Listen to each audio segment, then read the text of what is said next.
present a Cobra Commander TFW. In other words, welcome to the Fluffenhammer. Roll the music.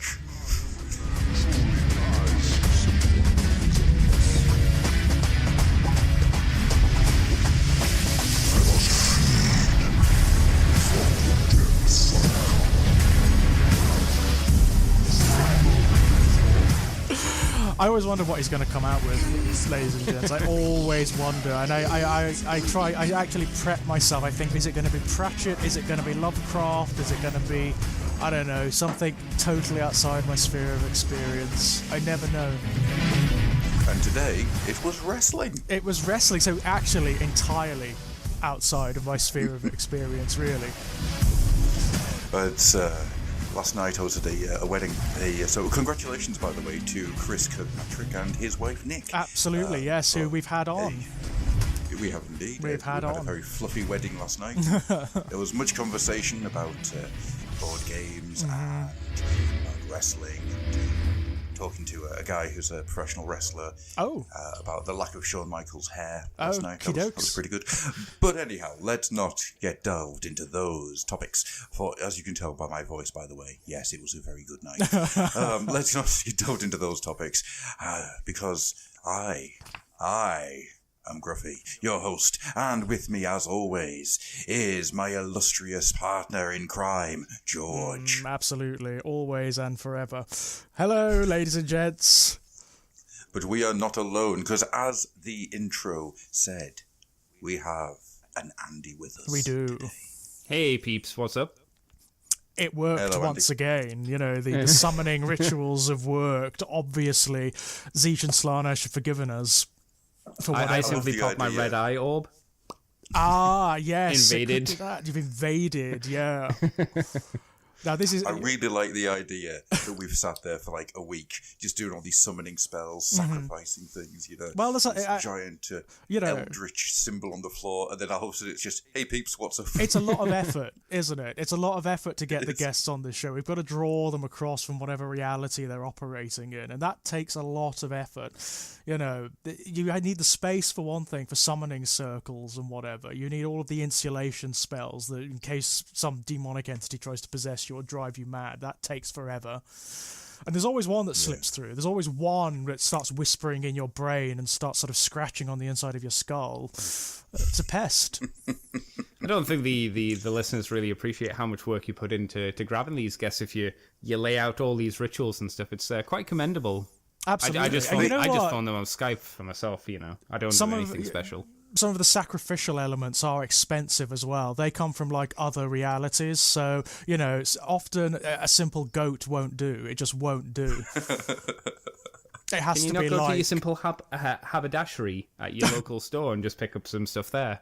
I suppose we could. I mean, you know, I live quite near Birmingham. I'm sure there's some really weird and wonderful exotic specimens I could go and gather from there. I mean, there's two ways that we get guests onto this show. One, of course, is that we get out the eldritch symbols and the rooms daubed in blood. The other one is a giant butterfly net. So it's entirely up to you how we're going to do this. Both equally extraneous, it seems to me. Both of them require a lot of effort. Well, you know, when we got Stu on, I had to chase him all the way across Florida's coast. This giant butterfly net, you know, it was bear traps, you know, crocodile on a stick. Where the hell are we in this conversation? I honestly don't know. It's happening again, isn't it? It's just like the same as the intro to every Fluffenhammer episode. Oh dear. Right. Okay. Right. Let's get this party rolling properly. So, ladies and gentlemen, we've got a couple of things that we want to get through, and obviously we're going to be talking to Mr. Millman about his journey through the worlds of Games Workshop. However, there is something important that I think that we need to kind of cast our eyes on first, and that is a bit of news that popped up yesterday and the day before, and that is that Games Workshop has been, well, it's weird. There's a note that's been passed around, and it says that Games Workshop notes some uncertainties for the rest of the financial year. The reason that this is strange is that Games Workshop at the moment are going absolute slobber knockers. To coin a phrase. Indeed. Well, Slanesh is coming back. Absolutely, Slanesh is coming. So you're going to have to expect a lot of that from this point on, ladies and gents, I'm afraid. And even more so when he turns up. I can't wait. So, if you look at the FTSE, Games Workshop's trading has been absolutely brilliant. They have, I do actually have everything written down here. This is not our area of expertise, ladies and gents. We need notes. No, unfortunately, this is where we need Adam White, because Adam White. I was going to say Adam Adam would have been brilliant at this. He would have been able to interpret for us what this means. As soon as you said the FTSE, my mind was just, I'm out, I'm done. Yeah. It's like dead channel static, isn't it? Just yeah. Yeah, it just becomes the Charlie Brown noise. So down on the FTSE, so basically, to try and make this as fluffy as possible and try and remove some of the dryness from it, Games Workshop has been a darling of the financial world over the last few years. So I understand.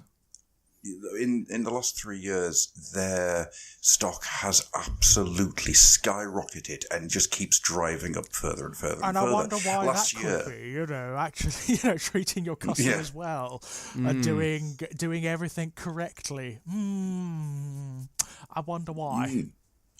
I mean, they've been outperforming things like Debenhams. I know, it's mental, isn't it? Percentage-wise, obviously, the amount of money that the two companies trade in is, you can't compare. No, it's Debenhams takes in a lot more money. Of course, but percentage-wise, yeah. Yeah, that's mental. When you consider how niche a hobby Games Workshop is, that is absolutely mental. I mean, last year, the half-year profits were 38.8 million up to 108.9 million. Right. That's a 54% raise in half year. That ain't bad. That ain't bad. That's the level that Games Workshop's working at the moment. It's insane, isn't it? Now, it is. It really is. So when you look at what this trading update was, there's a couple of things that you can look at it. Okay, so Tom Kirby, the old chairman, he had 20.3 million in Games Workshop stock, right? And he dispersed it. Yeah. And a lot of people are asking the question, did he know something was up?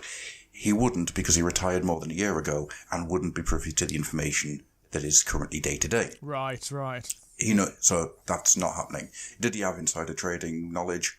Possibly. However, anybody who has got a large chunk of stock at the moment is currently floating it, because right now we are in an economic minefield. There's a lot of uncertainty about what's going on. Yeah.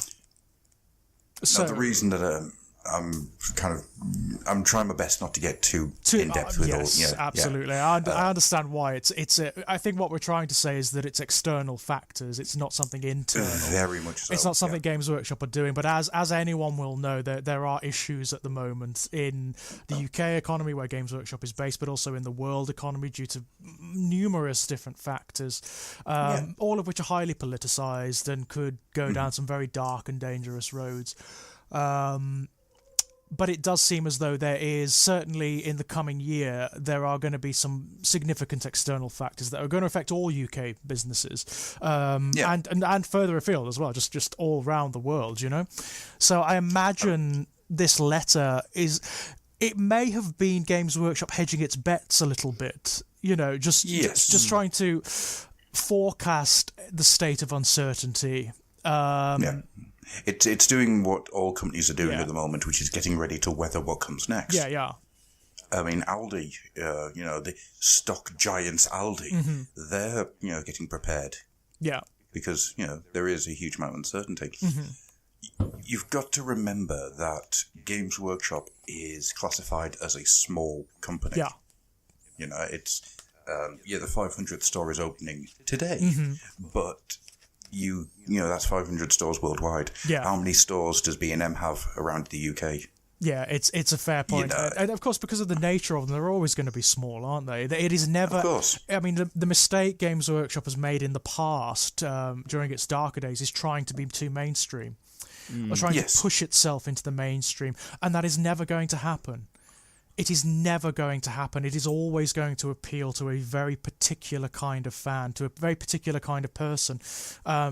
Not only because of the nature of the subject, but because it requires investment beyond the financial. It's not a case where you can just go in and buy something and then use it. You need to put time and effort into building, into playing, into sort of cultivating a culture or getting into a pre-existing culture before you can actually engage. Yes. So it is always going to be a very particular kind of customer for Games Workshop. It is never going to be the average person on the street.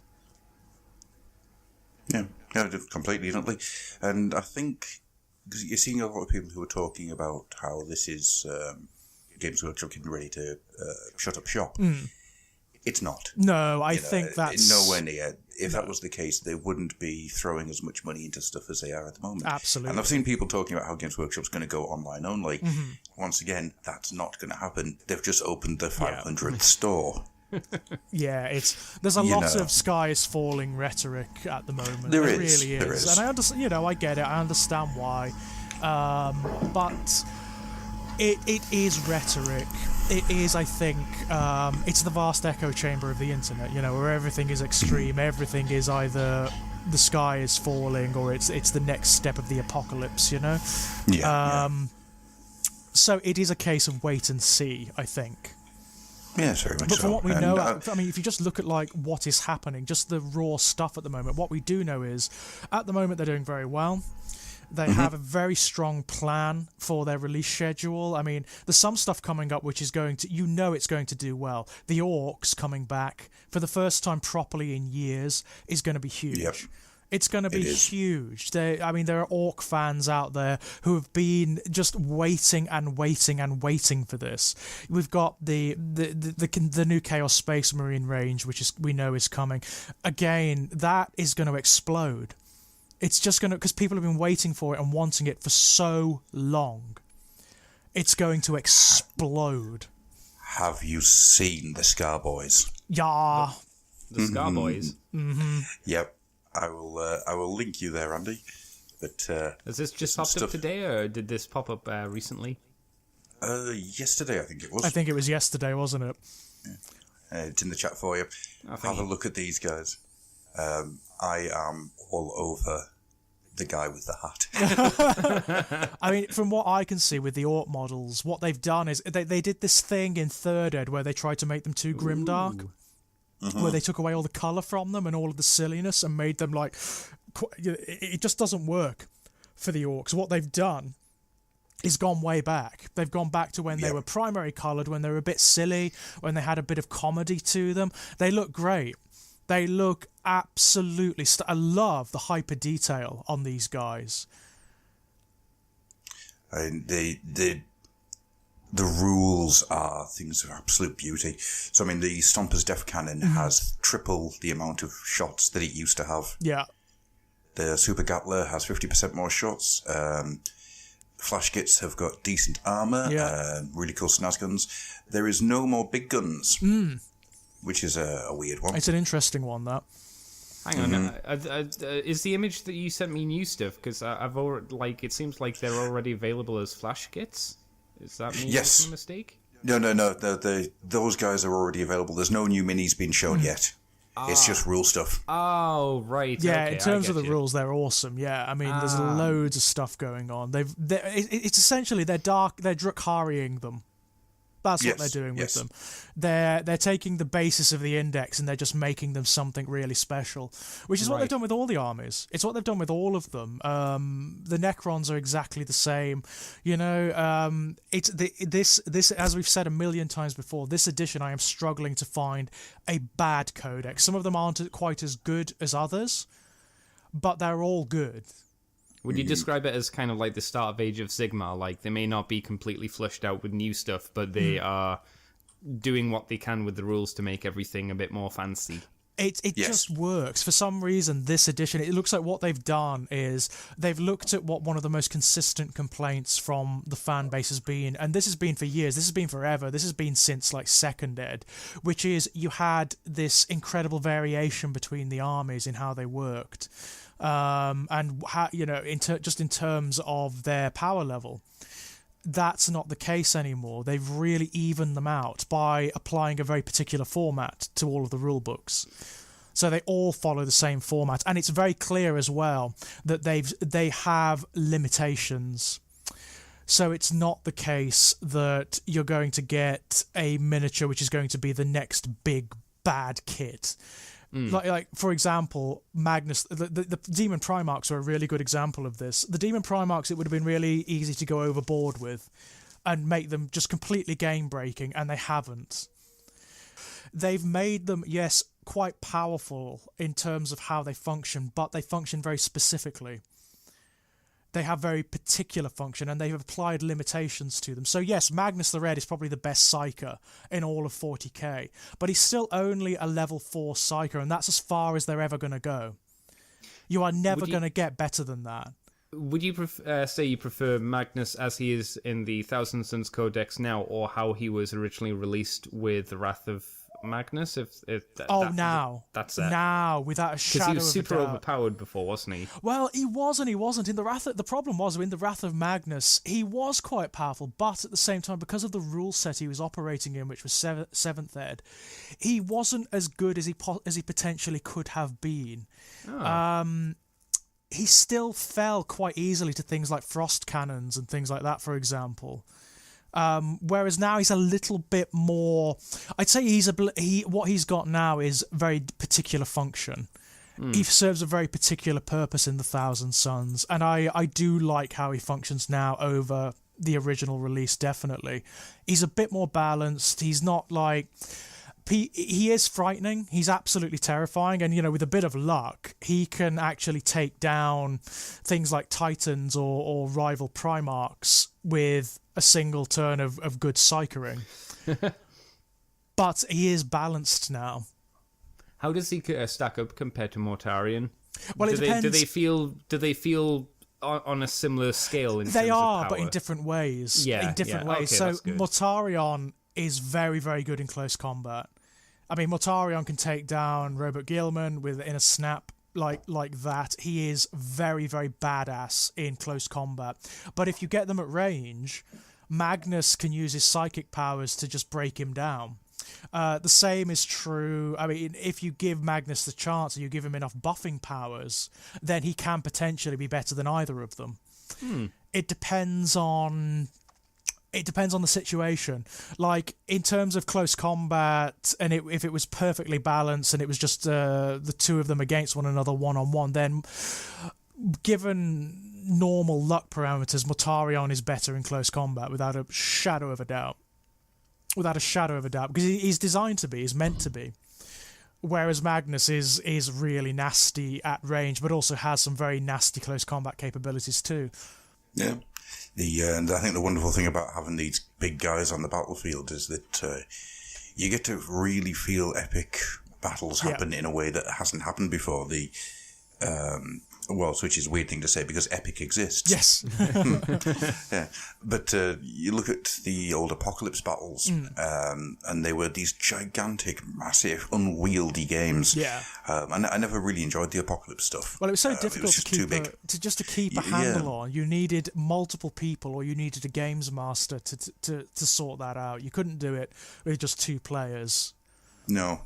But nowadays, when you have stuff like the Primarchs and Mortarion and everything, it feels more like a game changer game. Yeah, absolutely. These things are coming out onto the board and just wrecking stuff, but they are not undefeatable. No, and I hope they keep the trend going where they're not all the same. They're not just all wrecking balls. They have very particular function in the armies that they occur in. So, I mean, I think one of the most difficult ones to balance is going to be Angron.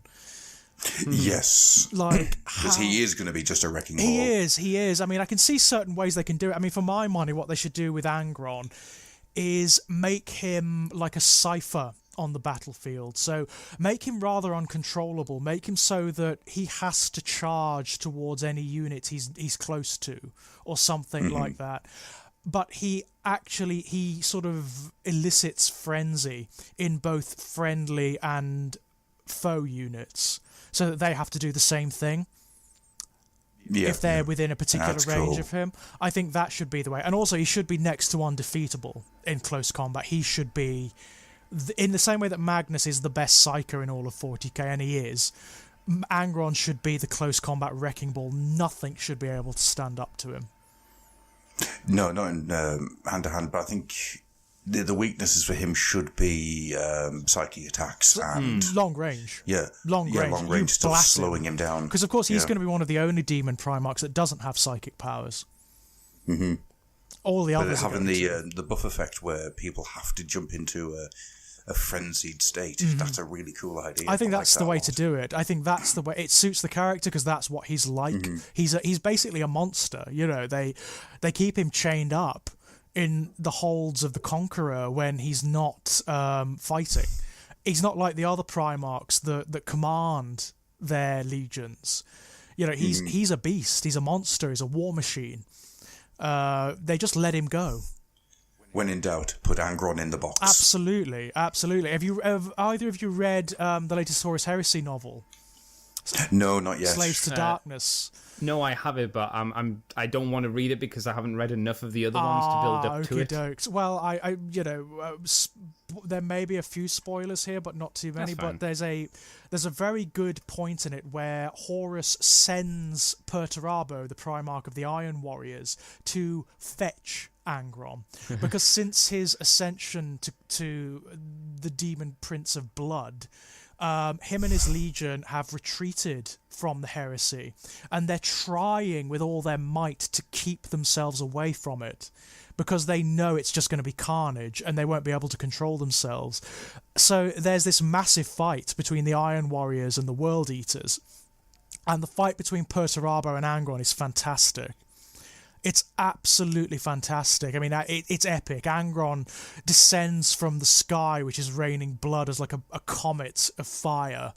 And Perturabo is encased in this giant sort of mecha armor that he's crafted for himself, because it's the only way he can stand up to Angron as in his Demon Prince mode. And eventually, I mean, it's only because Angron is so savage and because his attack has no measurement whatsoever, Perturabo does win. He does grind him down by just basically firing everything this suit of armor has got at him, which is like its missiles and its grenades. And if he fired it at Angron in his mortal form, he'd have been dead. Right. Whether he were a Primarch or not, he would have been dead. But because he's in his demon form, he's not. And so because he wins, Angron yields. This is what you need to do with Angron. Right. He respects capability in combat. So because Perturabo beats him, he yields and he says, fine, take me to Terra and I'll do what you want. It's really cool. It's really, really cool. But at this point, the World Eaters are gone. They've lost it completely. The only halfway sane one is Khan. Really? Yep. That's worrying. Yeah, I know, right? I know, right? There's a brilliant bit at the beginning of the fight where the Iron Warriors land, and it's on some demon world in the Eye of Terror. And the only World Eater who comes forward to talk to them is Khan. And he's sort of twitching, and he can't quite hold himself back, and he just says to them, go. Leave. And is this pre-betrayer, or is this no? after This he becomes is the betrayer? this is after. It's after the book Betrayer, but it's before he becomes the betrayer. If that makes any that's sense, what I mean. I mean know? his title rather than the book's title. Oh yeah. This is before that. He becomes the betrayer after the Siege of Terra. Right. It's during a fight between the Emperor's children and the World Eaters on a demon world called Scalathrax. And that's where basically Khan has lost his mind at that point. He's gone from being the only reasonable World Eater to actually being the most insane of all of them. And when his fellows basically try to seek shelter because the nights on Scalathrax are so cold that everybody out will freeze. Regardless, they'll just die. He basically curses his fellows for seeking shelter and turns on them. And that's what destroys the Legion. That's what breaks it up into the roving war bands of Khorne Berserkers. That's where he gets the title of Betrayer. Neat. Okay, so it's still a while away to that Oh happens. yeah, it's still a while. It's after the Scouring, so I'm sure they will do some books in the Scouring. Oh, My they guess must. is that will be the next big series of books in 40k. Right. Now, there is a reason that we have an Andy on board here. And it is not to sacrifice him to the dark gods. Boo! Oh, all right, Andy. We'll sacrifice you to Fair the dark enough. gods Yay! if you want. Which god would you If the- prefer, Andy? I asked this to Griff. I think like a week or so ago, didn't I? Yeah, you did. Yeah. I thought to myself like, the best one would probably be Tzeentch for my own sanity, but the one that would give me the most love would be Nurgle. Nurgle would Nurgle would probably be the most fun. But I'd go insane and be in constant pain, so that's kind of a bit of a bummer on its own end. So I think Tzeentch is the safest option. It's Interesting. only pain if you don't enjoy it. That's That's true. it. That's true. In that regard, Slanesh would probably be one of the best. And I'm not a lad, so I couldn't go with Khorne. I'm not a lad's No. lad. No. I do like the idea that you've come up with the... which god would you like to be sacrificed to? Oh, Tzeentch or Nurgle. And me and George have just gone, Slanesh it is. Slanesh, yeah. Again, it's that old Hellraiser thing, isn't it? Of I'll enjoy making you bleed and I'll enjoy making you enjoy it. I had a thought the other day. And it's a thought that made me chuckle a little bit. Yeah. And that thought was, isn't it a good thing that Sean Connery didn't play Pinhead? Oh, God. Was that going to be a thing?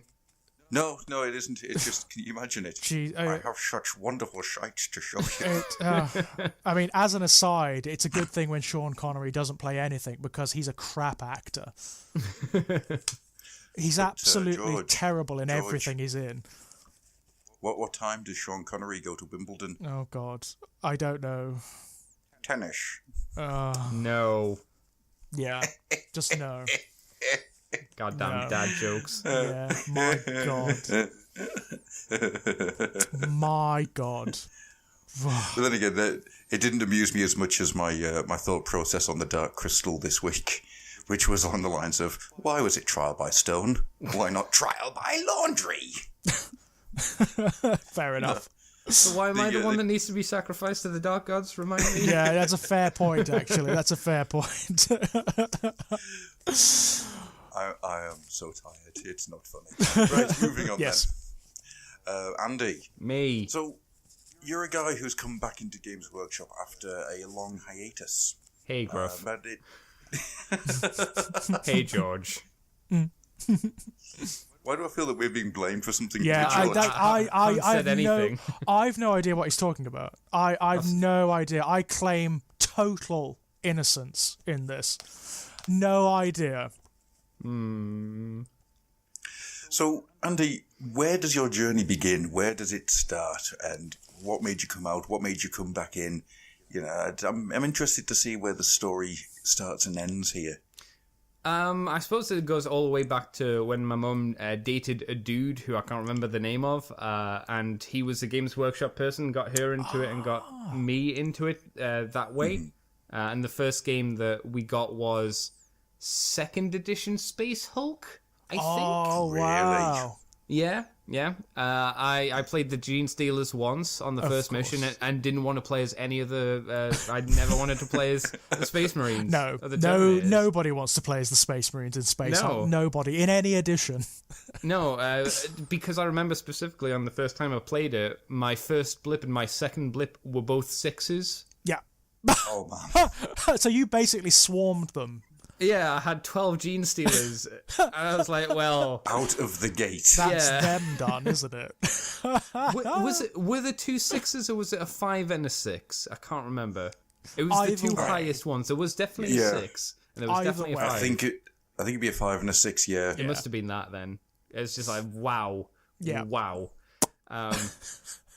So I can't remember how it happened, but we got the 3rd edition 40,000. So the big change. It was the one that came with the no, maybe not the big change. It was the one that came with the orcs that were made up of 3 parts. Oh, as they always should be. that's 2nd ed. That was second ed, my God. Yeah, that's second ed. And they came with the paper, the cardboard, Yeah, because there's a quality difference. The cardboard scenery, That's definitely second ed. which never stayed together. No, but it looked so good. It did. That would be the one with the cardboard dreadnought, was it? Big cardboard dreadnought, yeah. I don't actually remember having the dreadnought. I mean, we must have, but I think that floated away. Maybe I frisbeed that off into the distance. When we say a cardboard dreadnought, we don't mean like a 3D cardboard dreadnought. It was literally a card with a dreadnought printed on it that you put in a stand. Little plastic stand, yeah. Yeah, that's it. That's exactly what it was. Maybe I flung it across the room because I got so annoyed at how underpowered the orcs seemed to be. Because after we played the first game, I was then told, "Oh, the orcs have grenades." I was like, "What?" Mm-hmm. And as a child, I got all really stroppy about it. And from that point, you tell me this now? Yeah. And then at some point again, we switched over from that 40,000 system to what I kind of settled on, which was fantasy at the time. And that happened around the time that the Realm of Chaos book came out, which was the third Realm of Chaos book, if I remember, Mr. George. Oh, the one with the big skull on it. The one, bloody hell, yeah. That's actually a really good book. It was really cool. Really cool. I loved it a lot. It's the one where they separated everything out into detachments. So you could take like a mortal detachment, a demon detachment, and a beastman detachment. That's right, yeah. Yeah, I liked that. It was about the time that the Trish Morrison greater demons were being sculpted, the big metal ones. I got I got those ones as well. I had a Lord of Change and I had a Khorne Bloodthirster. Yes, I remember their release very well because back then those were they were some of the biggest, most detailed miniatures you could possibly get. They were really cool. They were, and they stood the test of time for a long, long time. I mean, it's only in the last couple of years those miniatures have been supplanted. They're really small by today's standards, aren't they? Yes, they are. Like I saw a picture of a greater demon, a great unclean one, and I saw it put next to something, and I was like, he's so little. He's just like a big fat nerdling. Pretty much. They were quite tiny. Yeah. And ironically, the tiniest of the original ones, certainly the old ROC ones, was the Bloodthirster, which was also the mightiest. It was also the nastiest. The thing is, we never used them in game because most of my force was just Chaos Warriors. Mm-hmm. We had the magic set as well, so it's like, well, what do you want? I want Chaos Armor. Do you want anything else? No, just Chaos Armor. Just Chaos Armor is fine. Nothing else. So you never got to see a Bloodthirster in action in that edition. No, never. It's the end, basically. Really? Bloodthirsters in that book were mental. You could put them up against any special character in the game, and they would probably kill them. No mercy for the weak. No. They were with a win button. Nice. I didn't know that. Yeah. I liked how he had a whip. Do they still have whips? I can't remember offhand. They do, yeah. I mean, Good. two of the different types of Bloodthirsters have whips. One of them has a really, really, really, really, really big axe. Oh, is that Scarbrand? Scarbrand's got two axes. Of course he does. This is the something of Khorne Bloodthirster. Instead of having the whip and the axe, it just has this really big double-handed axe. The slightly meaner Bloodthirster of Khorne versus the normal Bloodthirster of Khorne. Basically, it's the heavy Bloodthirster. It's the one that cuts through tanks and titans and things. Don't you judge him by his weight. He's been trying to lose weight for a while now, George. Fair enough. No, if I'm going to judge any of them by their weight, it'd be the Great Unclean One, obviously. But they're so happy. Yeah, leave them be. Yeah, they're perfectly happy. Well, the Great Unclean Ones, they're quite happy with their body image. They just sit around oozing away. Oh, I think they're more than happy with their body image. They're probably the demons that have the most positive body image in all of 40k. In any game system, to be honest, they love the way they look. I'm not so happy right now. I remember I also had the the Champion of Chaos book. Yes, with all the special characters in them. Yeah, man. That was very cool. Oh, wow. I took both of those books to school quite a lot just to look at during break time, and when it was raining outside, it's like, no, I'll look at my book. I won't play with any of the your stickle bricks or whatever. I sincerely hope they bring some of those characters back, I really do. I'd love to see Count Mordric the Damned back. or Decla the Denied One, or some of those Because Fantasy had characters. its own Khan the Betrayer, didn't it? Because he rode on a Hellhound. Arbal the Undefeated, yeah. Is that what he was called? He was called I can't remember his Arbal. name. And he pretty much was Khan the Betrayer in He looked Fantasy. exactly the same. Yeah. He had the exact same armor style. Yep, he was just sat on the back of a big flesh hound. Yeah. And he had a great rule whereby if he ever ran away, he immediately got turned into a Chaos Spawn by Khorne. So cool. So cool. Oh man, those were good days. I'm just sitting here reminiscing really happily. Well, that was the first time that Archaon was introduced. Yeah, in that book? Yep. Yeah. That was the first time he was introduced, and he had a crap miniature back then. A really awful miniature. But it was like the first time that Chaos got a bit of dynamism in the fantasy battle setting. It's instead of just being like, oh, they're all up in the north, they're all evil, they just stay there. You got this sense that there was something building. There was like a dark crusade building around Archaon, which is kind of nice. And I suppose that's what happened at the end of the day, and he won. Good for him. Good for Archaon. Good for Archaon. He's made good, hasn't he? He's made good by being very bad. Exactly. And my mum had her army, which was the High Elves, so, I was very happy to take her apart each and every time. Hello, archers. Yeah. How do you like my Chaos armor? Absolutely, yeah. My Chaos Nothing. Warriors here, which you can't penetrate at all. No. Because their armor save is like unmodifiable.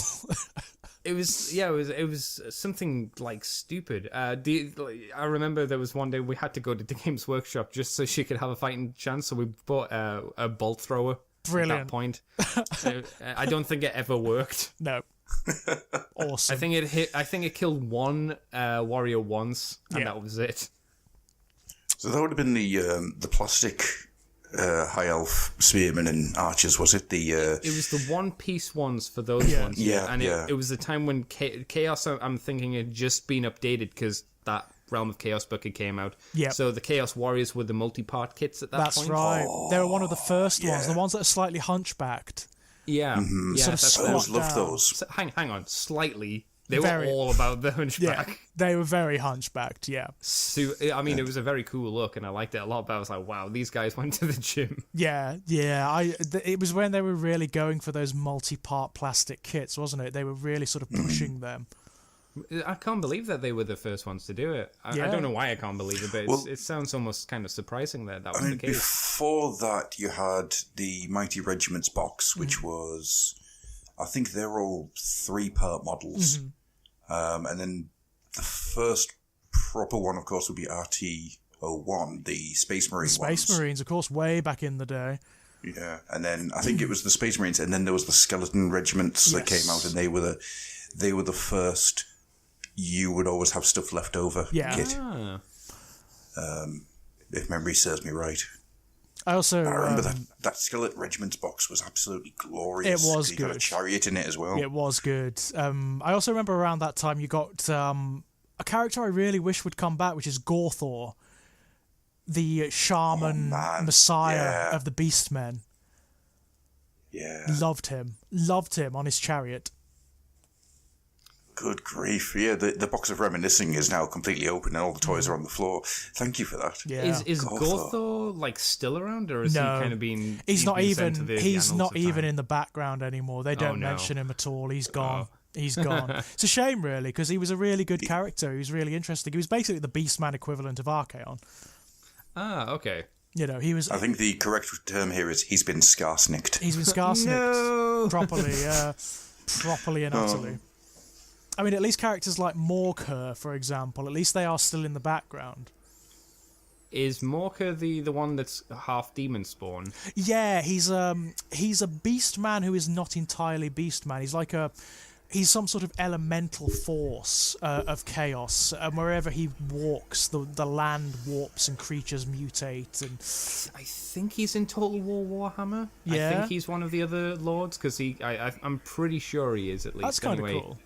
I mean, he is mentioned in the new Beastman book, actually, but he's become like a messiah now. He's not an actual character. He's almost like an infernal entity now. I think that's maybe a good way to do it in some, like for some specific races in Age of Sigmar, like the Beastmen, who are very tribalistic, like to have references to your old characters be like that is probably the thing that makes the most sense, rather than, oh, he just happened to survive as well. That'd be a great idea, actually. I mean, they could do that with Gorthor. They could make him like sort of like an apex predator or something, like an icon. That'd be great.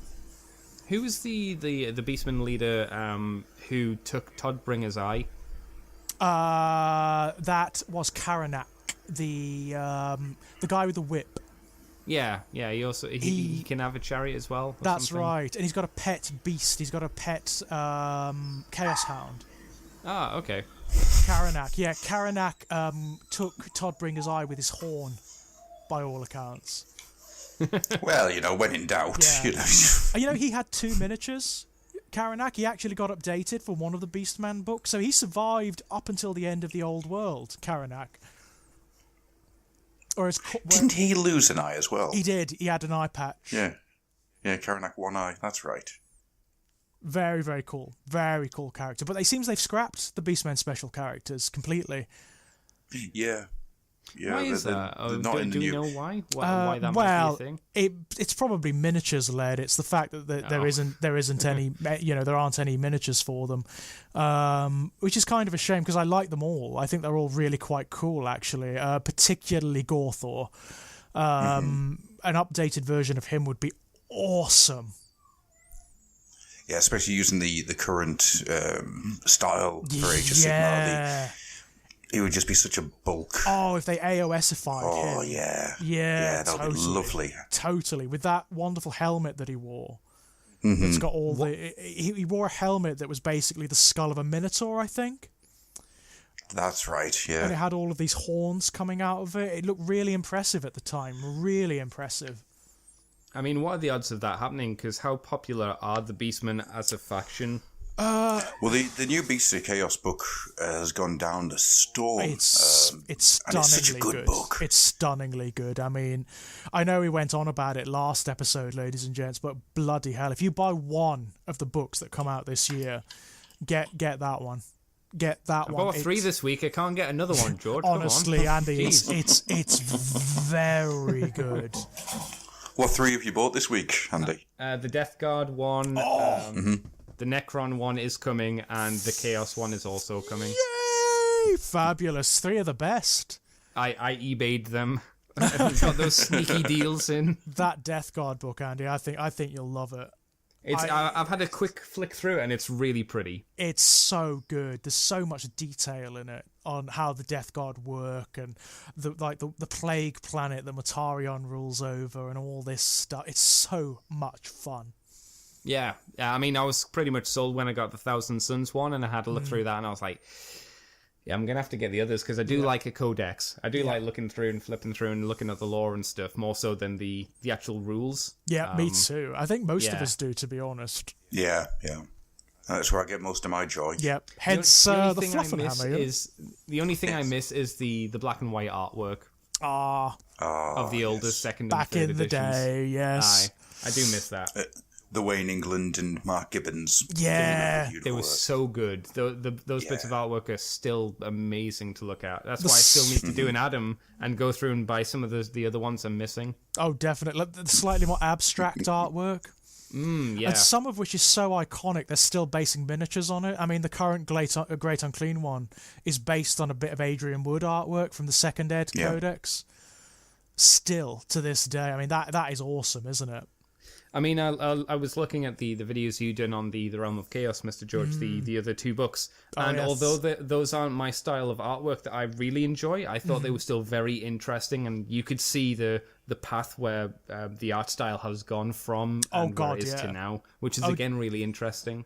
It's loads of fun, isn't it? If you've got like a range of books that chart one of the races or one of the forces from the inception of Games Workshop up to the present day, you can really see how the art has coalesced and progressed and how it's kind of informed the ethos of the armies. And kind of lost something, because there was one image specifically that you liked, which was a Slanesh worshipper who is obscenely obese. So good. Which is, I don't think, was that ever redone again? Nope. because it went much more down the sexual deviant. It really kind of did. realm, I mean, which is fine. But... It's fine. I mean, don't get me wrong. There is a really implied sexuality in that image, but it is. Oh, yeah. It is my favourite image of the Emperor's Children and Slanesh cultists in existence because it says so much about them. It really does. I mean, that bloated chaos cultist that's on its palanquin, and there's like a sort of labial wound in its belly, and there's a snake coming out of it.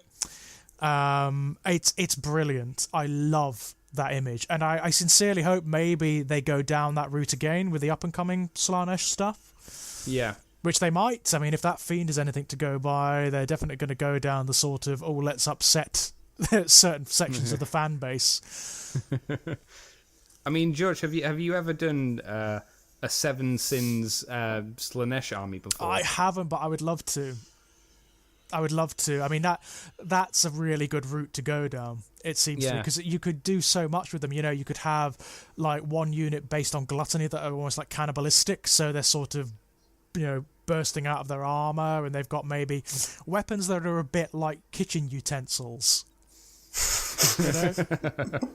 That'd be good fun.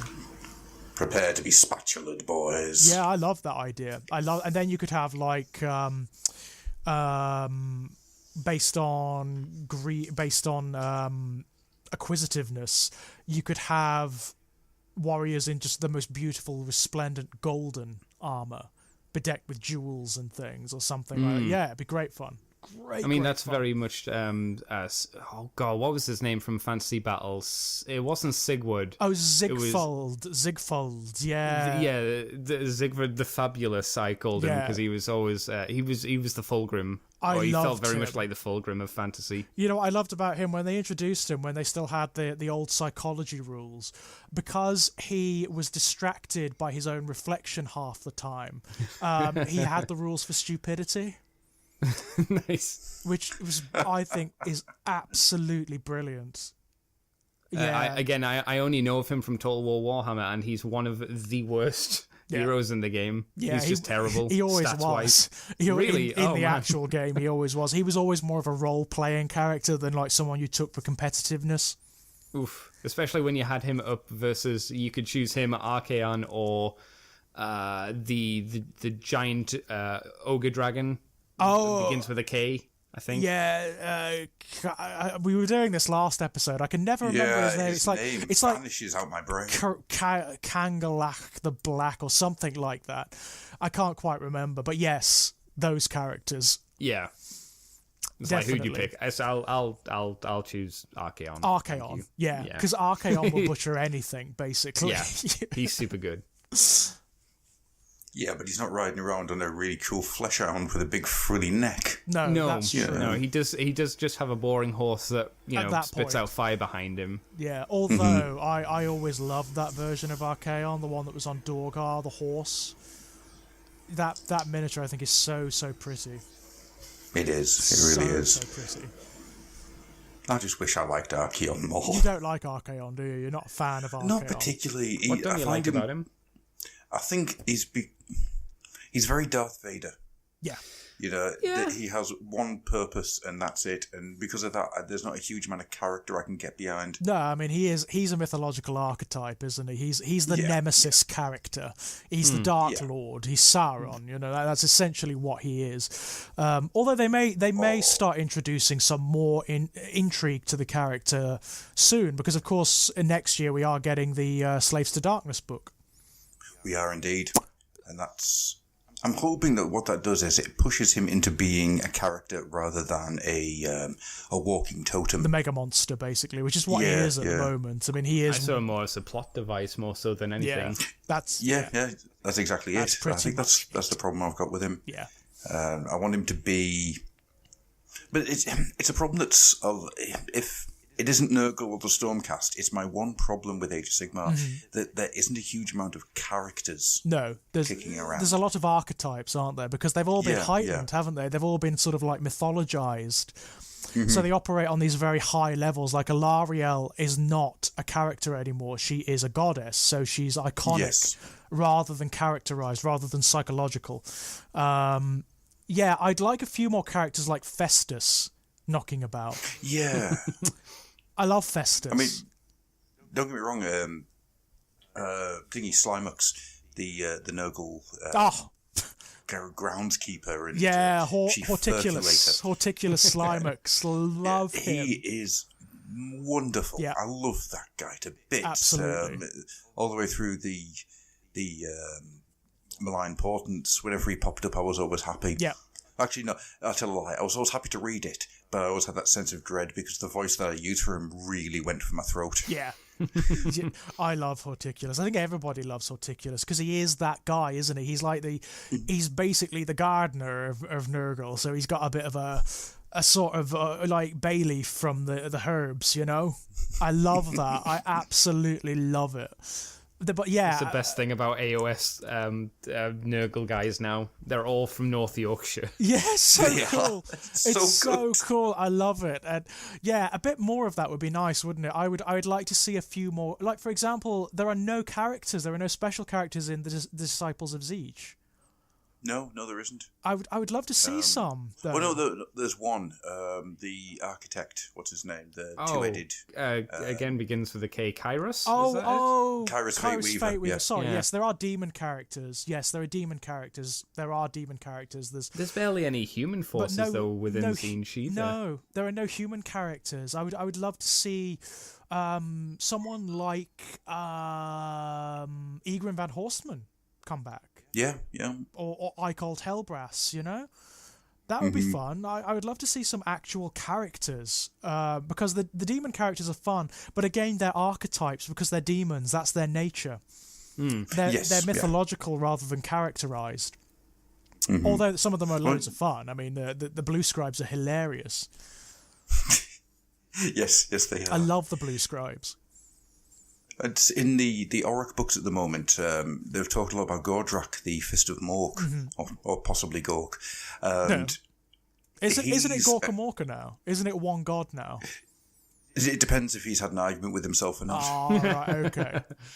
The great thing about Gorka Morka in Age of Sigmar is that he is a rolling collection of destructive tendencies. Yeah. So sometimes Gorka Morka has an argument with himself and splits himself into two. Awesome.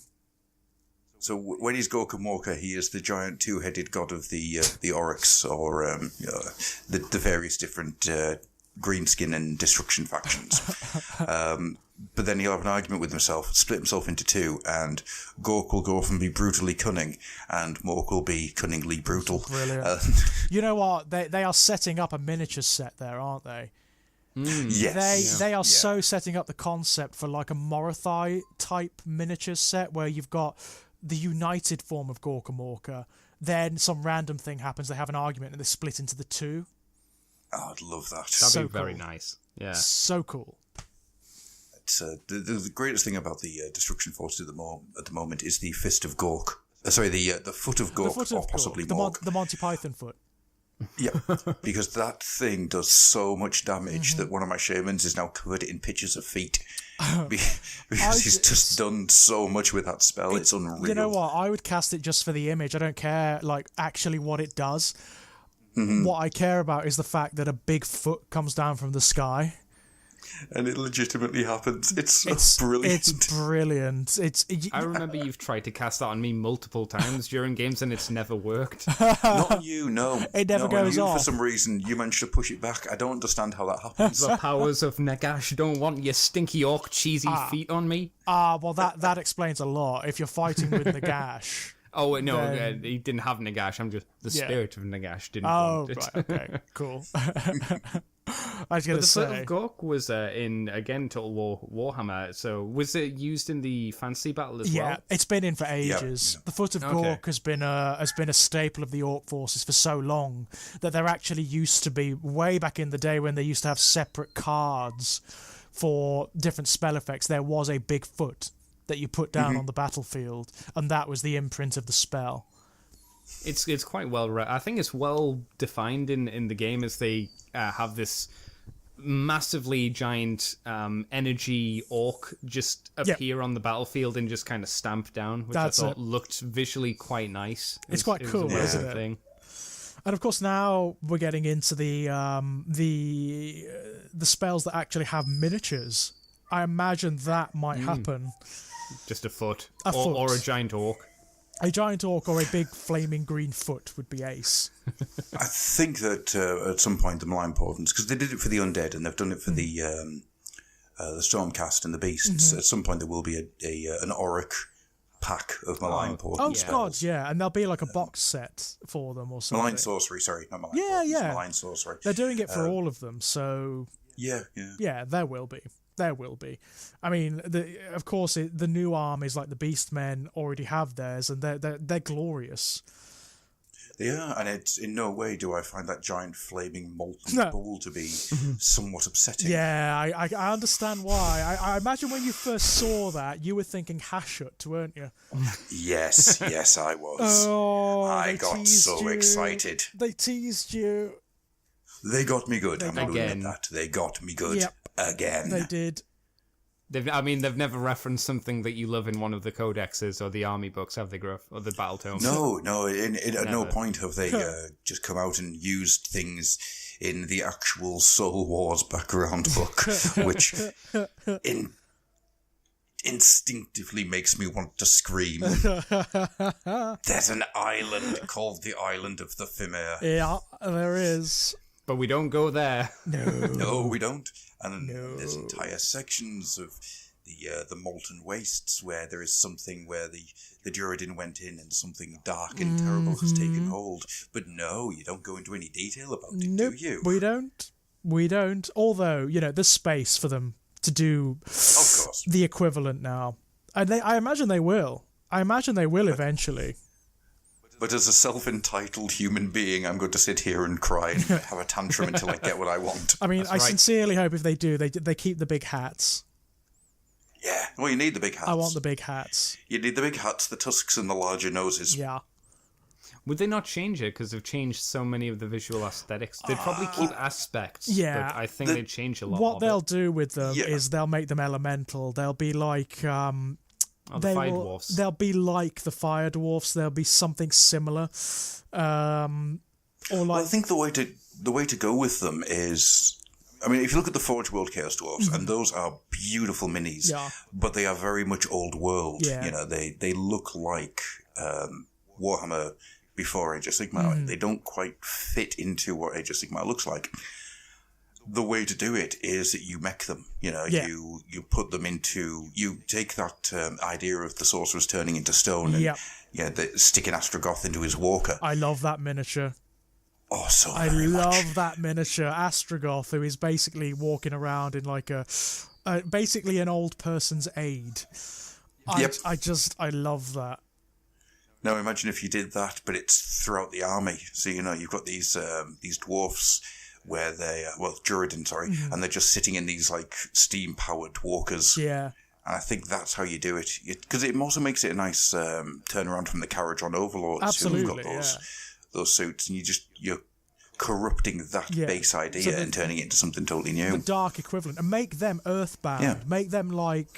Make them subterranean so they tunnel under the ground, whereas the Caradron Overlords soar through the sky. That'd be great. Yeah, So they have like big mechanical worms, like tunneling engines and stuff like that. That'd be great fun. I guess really the worry would. about maybe doing that is stepping on what the Skaven might potentially be, That's a unless fair they change point. them. That's a fair point, actually. Since they only have one book for those Skaven. Yes, the No more than that. Pestilence book. Yeah. Oh dear. I wonder what they are going Which is to annoying do because- with the Skaven. I wonder if they are going to come back or if they're one of the ones that are just going to slip quietly away. Oh, I think don't they will upset come back. Gruff. Hey, Gruff, I hear there's another army that you're really into and love. How about we don't make them anymore?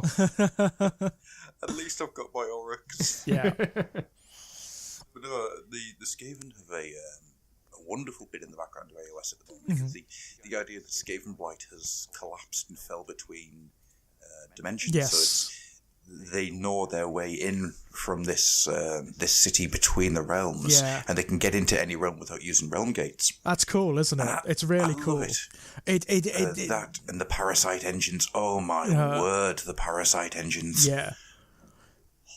Well, it's exactly what they've been doing with all the armies in AOS, which is making them mythological as opposed to just something that exists, something that occurs. Yes. It lends them this wonderful quality where they're not just rat people under the ground. They're actually an elemental force of entropy. They're undermining the foundations of reality. And I kind of like that. Yeah, I love it. It's the way that the demons, the vermin lords, work now is quite cool. That they exist as a way of moving entropy around. You know, they just they take whatever's like elementally there and just absorb and corrupt and move around with it. I think it's a really cool idea. And they are some of the best miniatures. Oh, the vermin The lords. vermin lords are Absolutely beautiful. just amazing demons. They really are. Do you remember the old one? Yes, I love the old one. The original one with his Doomglaive. Yeah, his big skull face. His big skull face, yeah. There's only one of them back then. And now, have you ever seen the Forge World Vermin Lord? No.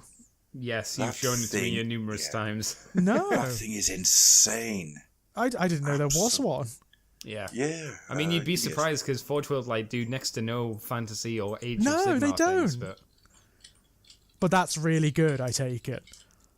Yes. Yeah. Yes. I didn't even know there was one. I never would have thought there would be anything Skaven related from Forge World, to be perfectly honest. Like, the only thing that they really do, for the most part, are monster creatures. Yes.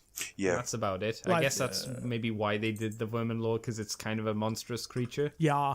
Like that big Chaos Lord on his dragon. Oh, the new one. Yeah. That's I'm not a big fan of the dragon because it's not a conventional dragon. Oh, wow. He's very nice, isn't he?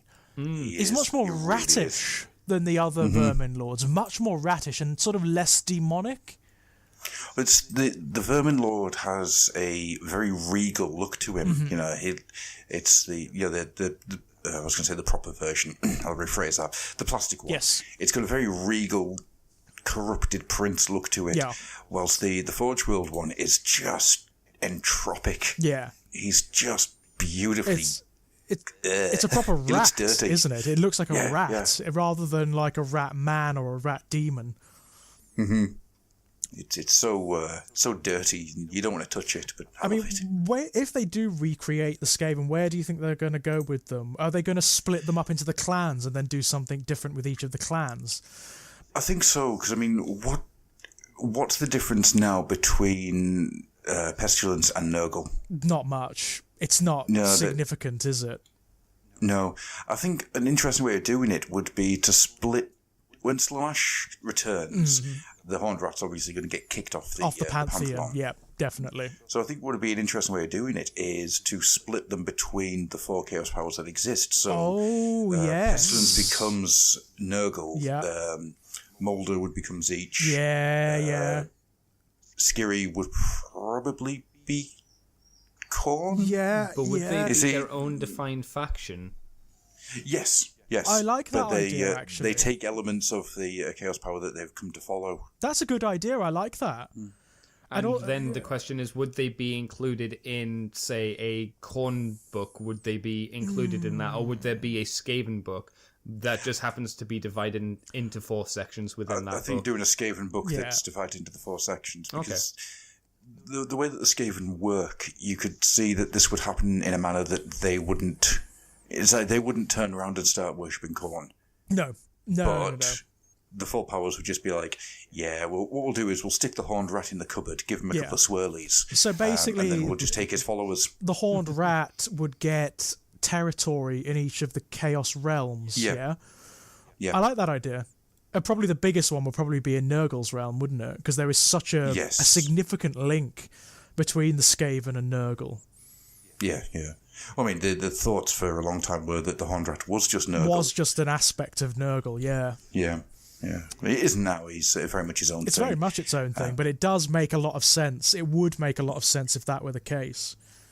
But then again, saying that, what I would like to see is the rise of the lesser powers. So at some point, a lot of the lesser Chaos Gods get together and start trying to carve out their own territory. And that way you can bring in the Horned Rat properly and Hashut and, all these different Malice. try and get all those guys up and running again. Interesting. Yeah, that'd be really cool, Mallet. actually. Of course, Mallet, yeah. I'd love to see that. But the problem is, I think, that when it comes to the Skaven, that GW don't really know what to do with them. No. They have to do something because the Skaven are one of those things where it's a GW only creation. Yeah, it's been knocked off here, there, and everywhere by other companies since then. But I think it's one of those things where they need to make sure that they don't lose it, basically. Forget. Yeah, they don't forget that they have these things. It's one of the reasons I want to see the Chaos Dwarfs come back and the Zotes and all that type of thing, the Fimir, because they are GW creations, and it would be a shame for them not to be used in something like Age of definitely. Sigmar. I mean, the Skaven definitely need reinventing, and I imagine that will depend on which clan they focus on, like, initially. I mean, the obvious one to do is... what's the one that creates all the mutants and the... Molder. That would be the obvious one to focus on, because that range has some really big, interesting miniatures in it. It lends the Skaven a really interesting dynamic, because you could have all sorts of mutants of all kinds bursting out from their flesh forges and whatnot. That would be an obvious one to focus on first, I think. Yeah, I agree. I think either Mulder or Skiri, because Skiri's got all the weird tech. Yes, yeah. So that would always be a fun one to see, just to see what they come up with. The warp fire throwers and that kind of thing. Oh, yes. The Doom Wheel. Yeah, the hamster ball the of hamster death. wheel, yeah. So, Andy. Yes. So, you'd played Warhammer for a while there, and obviously other things kind of took over, and and I never painted the models. Let's say that as well. I want to make sure that's clear. I based them black and was done because I was a child and couldn't paint. You monster! You absolute monster! I didn't dunk them in a pot, so I'm not an utter monster. No, I never did that. But I know that you're now the proud owner of a fairly nice-looking Thousand Sons army at the moment. Awesome. Oh, not army. It's one mere unit that's taking me weeks to do. But you're getting there, yeah? Yes, yeah. Fantastic. And you've got a couple of undead as well, if memory serves me correctly. Yes. And, you've been building yourself up a nice little collection. Did you get Kill Team? You did, didn't you? No. No, you haven't got Kill Team. No, I haven't got Kill Team. I should buy Kill Team so I can get the book so I can know how to play it. Yeah, that's usually a good start. And someone goes, but Andy, you could just buy the book separately. Well, you could shut your mouth, because I could do that, or I could buy the box that has 2 entire Kill Teams in that. Ha ha ha. He says, biting his hands as blood starts flowing through them because he knows he has a problem. But I know you've also been buying up quite a lot of the background books and the fluff books as well, haven't you? Yes, yeah. Like I said earlier, I always have been a big fan of those, so it's always a thing going. I've also got the starter box for the Necrons, because I was like, I wouldn't mind a Necron kill team. I have yet to start building them. I also have Burning of Calth. Betrayal of Calth, sorry, and Betrayal of Calth, and the Burning of Prospero box sets, which I wanted initially, but I still haven't got around to them because I've been buying parts to make them look more like the Thousand Sons, more like the Space Wolves, instead of just the generic Space Marine body.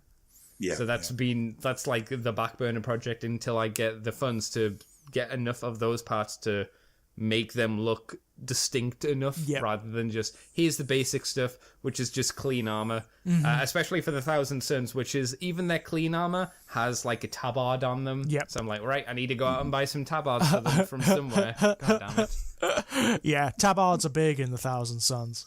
Yeah, and I get why they don't come in the box set, but it's really annoying that they don't come in the box set.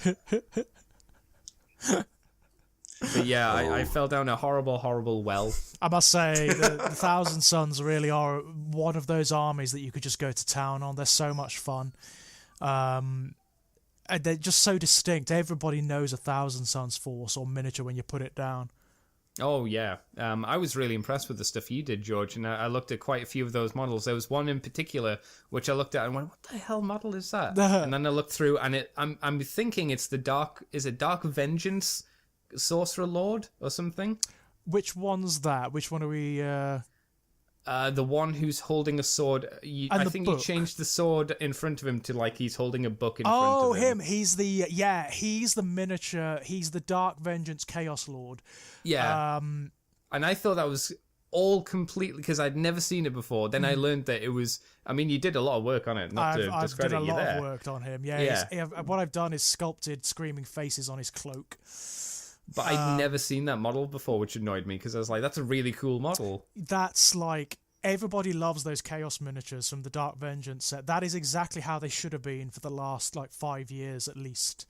Yeah. Everybody loves them, so everybody is hoping that's where they're going with them. And that Chaos Lord is just sumptuously brilliant. Oh yeah, it's great. It's really good. The Chosen that come with him also just beautiful. It horrified me how well all of your miniatures and sculpting came out, because I was like, oh, that's just disgustingly good. I think I said something similar to Griff in a Facebook DM. It's like he's making me sad because it looks so good. It's just, I mean, really, it's really just basic shapes. That's all it is. It's really, really basic shapes, but with a motif. I mean, I think with me, it's the eyes. I can sculpt eyes quite well, so that's it. That's what I've gone with. Play to your strengths. Exactly, it's the best way to go. Exactly. Yeah. I mean, I'm in awe of some of these sculptures that I come across that people have done from scratch, where they've festooned the armor with like details, or they've sculpted something entirely from scratch around a wireframe skeleton, and it's like, wow. I mean, that's amazing to me. Where it's like fine detail. They've sculpted like feathers and things like that, stuff that I absolutely cannot do. That is incredible to me. Yeah, the people who can sculpt well have a tendency of, what's the word I'm looking for here? Inducing my ire. No. I just sit there and wish upon them great pain. Oh, and then they combine that with incredible painting skill as well. And you're like, you're the worst. You're the worst combination of all the best things. I'm always inspired by it myself. I'm always like, that's exactly why I'm in this hobby. That's exactly why I'm here. I want to see more of that. You know, there are certain armies that lend themselves to that too. You find a lot of Chaos players are like that. Yeah, I mean, they're easily one of the best things to do, because you either go squibbly or you go just over detail. Or, yeah, there's so much you can do with there Chaos is stuff. So much. Well, there's no limitations, are there? It's your imagination. No. You do whatever the hell you like, and some of the miniatures out there are so elaborate. They've done so much work on them. I'm in awe. I'm in absolute awe. Yeah. There's times where I hate them. There's times I wish I could be them. Then there's times I both hate and wish I could be them. Yes. Oh, well. Has anyone fixed any of the demon princes for 40k to make them look like the older one that had the Space Marine armor? Because all the demon princes now I don't think look very cool. No. Especially compared to that really terrible to put together demon prince from 40k from however many editions ago. Do you know that? Do you know? I know exactly. Like the worst thing to put together. Yeah, but he looked great. Oh, he looked amazing. That was the good. That was the 3.5 ed demon prince, and yeah, it's a stunner. That miniature, it's a stone cold brilliant stunner, and I wish they would release one for 40k that looks like that again. Yeah, because it's just a generic prince now, isn't it? And that's it. Right. And it's just it's fine, but it's you not. want that. I mean, this is the thing flavor as well. Like demon princes are supposed to be utterly unique. Yeah. No two of them are supposed to be the same.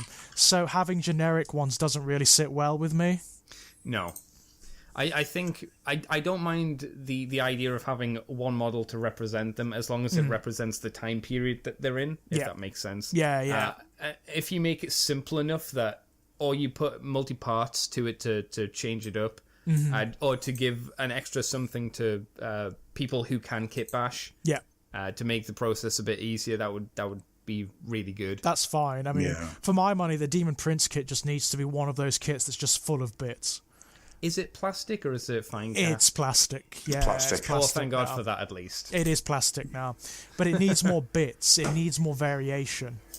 Does it have much variation in it currently? It's got a little bit. You can put like different faces on it. You can put armor on it or not, but it's not they don't look amazingly different from one another, unfortunately. It's okay. It's okay, but it's only okay, you know? Yeah. Yeah. I mean, I'm looking at the parts you can do to make it 40k-ish, and that's it, isn't it? It's 40k-ish. Yeah. It's not really 40k. Whereas the one that Andy's talking about from the 3.5 days was definitely 40k, and it was sublime. I remember when it first came out doing a Black Legion one way back when. I wish I still had it. Because that was such a lot of fun to paint and put together.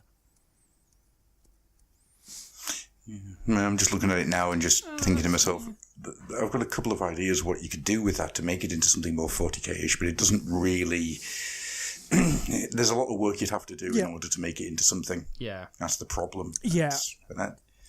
Maybe that'll be worked on when, I don't know, Chaos got a revival or something? Possibly. I mean, I think one of the big problems with it is that it's so generic, it doesn't really fit any of the Chaos factions.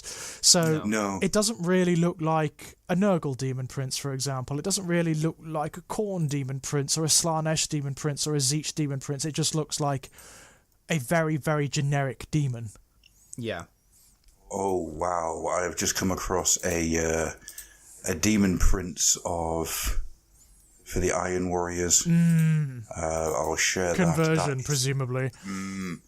Oh, that is beautiful. Holy beautiful crap.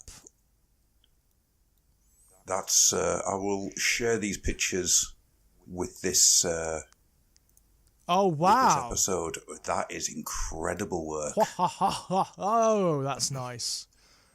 Yeah, that does it for me.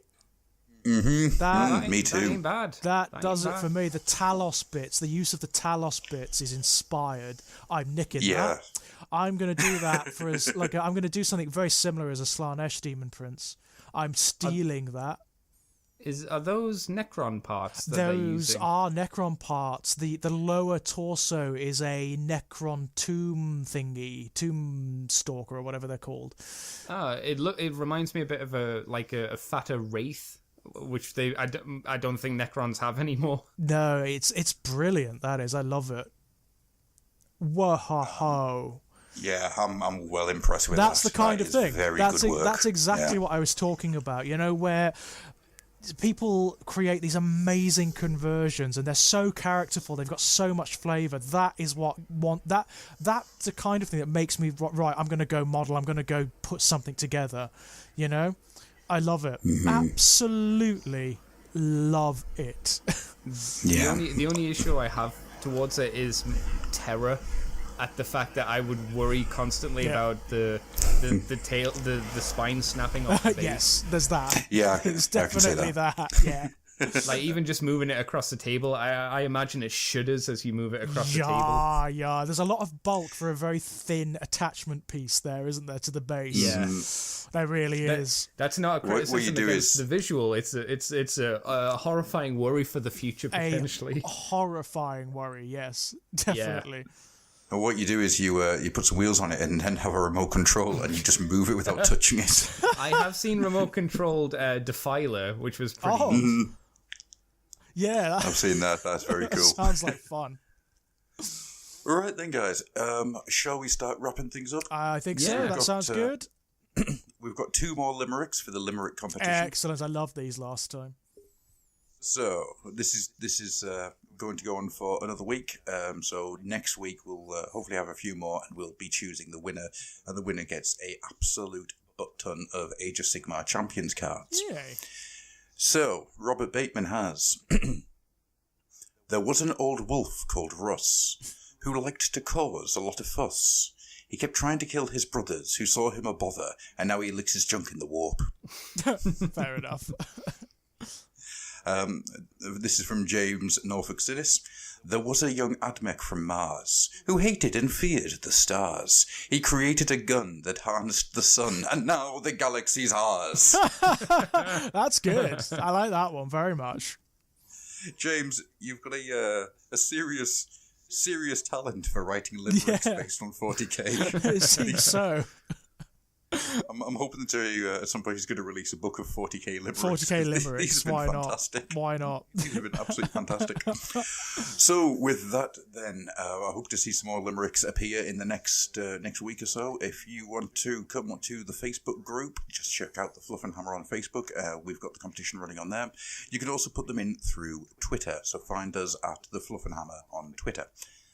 With all that being said, Andy, would you like to pimp yourself out? Sure, you can find me on Twitter as CCTFW, on YouTube as Cobra Commander TFW. You can find my podcast, which is the Moonbase 2 podcast, where we talk about Transformers each week and comics and all those bobbins and jazz.